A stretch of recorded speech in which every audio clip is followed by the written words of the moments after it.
નમસ્કાર મિત્રો, સ્વાગત છે તમારું આપણી આ યુટ્યુબ ચેનલમાં જેનું નામ છે ગુજરાતી જીકેની જમાવટ। તો ફરી એકવાર મિત્રો આપણે આજના આંગણવાડી સમાચારમાં ઉપલબ્ધ છીએ વિડીયો સાથે।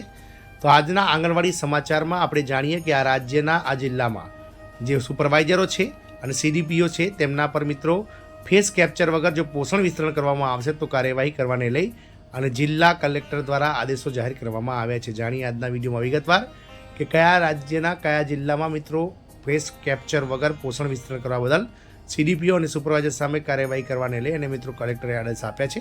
તેને વિડીયોમાં વિગતવાર ચર્ચા કરીશું, તો વિડીયોના અંત સુધી આ બન્યા રહો। જો આપ અમારી ચેનલમાં નવા હોય તો ચેનલને લાઇક, શેર અને સબસ્ક્રાઇબ કરી બાજુમાં રહેલું બેલ આઇકોન દબાવીને ઓલ નોટિફિકેશન ઓન કરો, જેથી કરીને ચેનલ પર મૂકવામાં આવતા આવા આંગણવાડી સમાચારો, પગાર વધારાના ન્યૂઝ તમને અમારા ચેનલના માધ્યમથી સરળતાથી ઉપલબ્ધ થઈ જાય।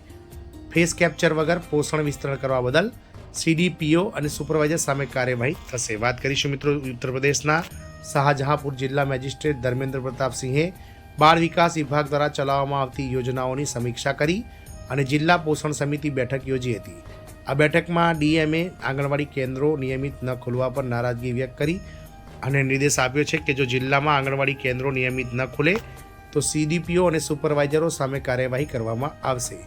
ડીએમએ જિલ્લાના તમામ બીડીઓને એક અઠવાડિયામાં આંગણવાડી કાર્યકરો સાથે બેઠક યોજવા સૂચના આપી છે।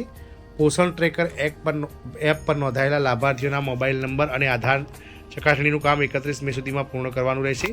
જો આ કાર્યમાં બેદરકારી દાખવવામાં આવશે તો તેને બ્લોકના સંયોજકની સેવા સમાપ્ત કરવામાં આવશે અને સુપરવાઇઝરોને સસ્પેન્ડ કરવામાં આવશે। આંગણવાડી કેન્દ્રો પર ફેસ કેપ્ચર વગર પોષણનું વિતરણ કરવામાં આવશે નહીં। આ માટે ડીપીઓને સૂચના આપવામાં આવી છે કે જ્યાં સુધી તેઓ લાભાર્થીનું આધાર પ્રમાણીકરણ પૂર્ણ ન કરે ત્યાં સુધી આંગણવાડી કેન્દ્રો પર કાર્યકરોને માનદ વેતન ચૂકવવામાં ન આવે।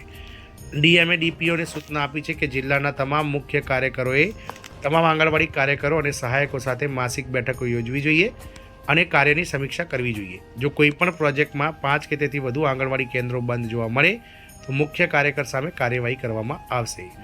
જિલ્લાના તમામ સીડીપીઓ અને મુખ્ય કાર્યકરો દરરોજ સવારે 8 વાગે કોઈ પણ એક આંગણવાડી કેન્દ્રનું સ્થાન જીઓ ટેગિંગ કરીને મોકલશે। મુખ્ય કાર્યકર ઓછામાં ઓછા 1 કલાક માટે આ કેન્દ્રમાં હાજર રહેશે અને ત્યારબાદ તે બપોરે 12 વાગ્યાથી કાર્યાલયમાં હાજર રહેવાની ખાતરી કરશે।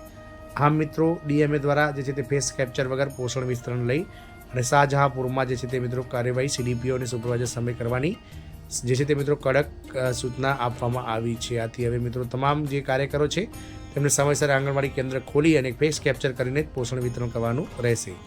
જય હિન્દ, અસ્તુ।